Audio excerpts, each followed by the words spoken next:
यह तस्वीर और आंकड़ा आज़ादी के 70 दशक बाद की है, जहां की सियासत और विश्वगुरु भारत की चर्चा अंतर्राष्ट्रीय स्तर पर भूखमरी से होती है।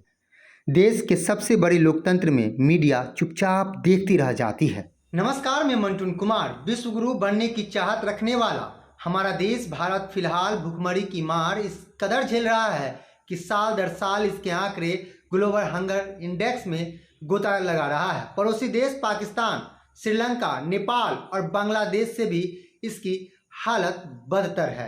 125 देशों की रैंकिंग को लेकर जारी इस रिपोर्ट में भारत 111वें पायदान पर है, जबकि उसका पड़ोसी देश पाकिस्तान 102वें पायदान पर है।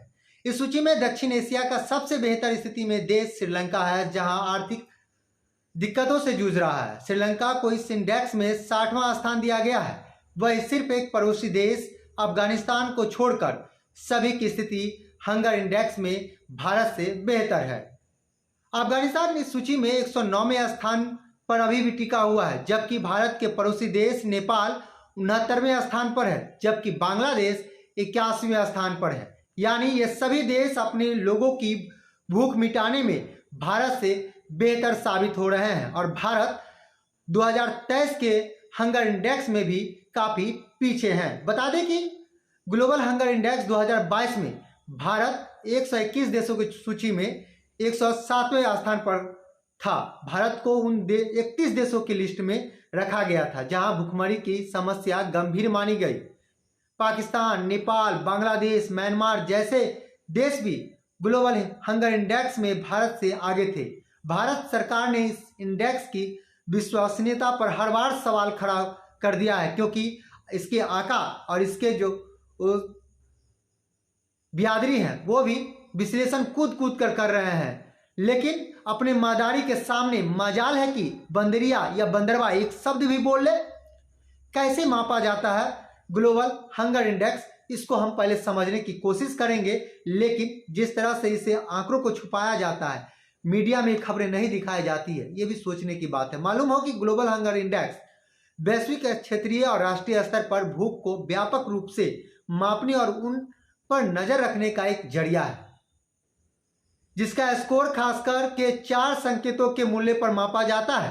पहला पैमाना यह है कि आबादी में कितना बड़ा हिस्सा अल्प पोषण का शिकार है, यानी कुल आबादी में कितने लोग जरूरी कैलोरी से कम कैलोरी लेकर जीवन जीने को बेबस है। दूसरा पैमाना चाइल्ड वेस्टिंग से जुड़ा होता है। इसका मतलब है कि 5 साल से कम उम्र के बच्चों में कितने बच्चे ऐसे हैं जिनका वजन उनकी लंबाई के हिसाब से तीसरा पैमाना नापा जाता है। तीसरा चाइल्ड है स्टार्टिंग से जुड़ा होता है। इसका मतलब यह है कि 5 साल के उम्र में कम उम्र के बच्चों में कितने बच्चे ऐसे हैं जिनकी लंबाई उनके वजन के मुताबिक कम है।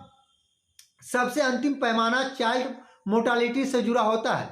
इसका यह मतलब होता है कि 5 साल से कम उम्र के कितने बच्चे 5 साल पूरा करने से पहले ही मर जा रहा है।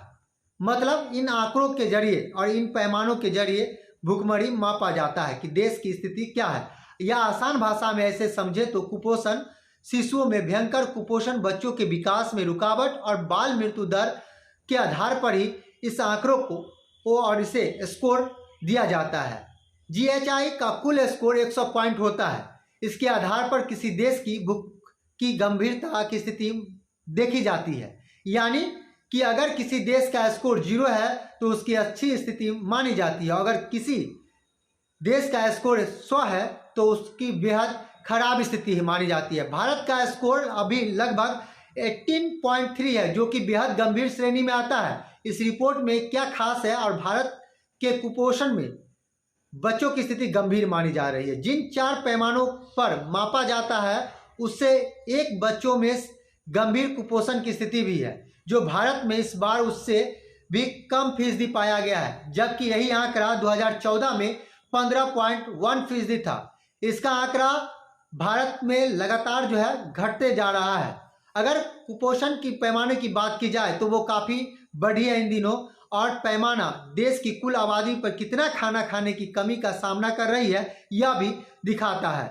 चलिए इंडेक्स की माने तो भारत में 2018 से 2020 के बीच जहां इसका जो फीसदी था 14.6% था, वही 2019 से 21 के बीच ये बढ़कर 16.3% हो गया। इसके मुताबिक दुनिया में कुल 82.8 करोड़ लोग जो कुपोषण का सामना कर रहे हैं, उसमें से 22.4 करोड़ लोग सिर्फ भारत में ही रहते हैं। हालांकि इस इंडेक्स में भारत के लिए अच्छी बात भी दिखाई गई है क्योंकि ये आंकड़ा अब बढ़ना शुरू हो गया है।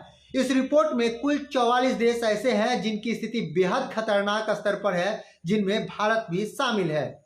वही मुस्लिम बहुल देशों की स्थिति की बात करें तो संयुक्त अरब अमीरात 18वें, उज्बेकिस्तान 21वें, कजाकिस्तान 24वें और ट्यूनीशिया 26वें स्थान पर है और ईरान 29वें और सऊदी अरब 30वें स्थान पर है। तो इस लोकतंत्र में सबसे बड़ा सवाल है कि सियासत भुखमरी से बड़ी है, तभी तो ये आंकड़ों में ही गोता लगा रहा है और लोकतंत्र लहलहाता हुआ दिखाई देता है। बहुत बहुत धन्यवाद।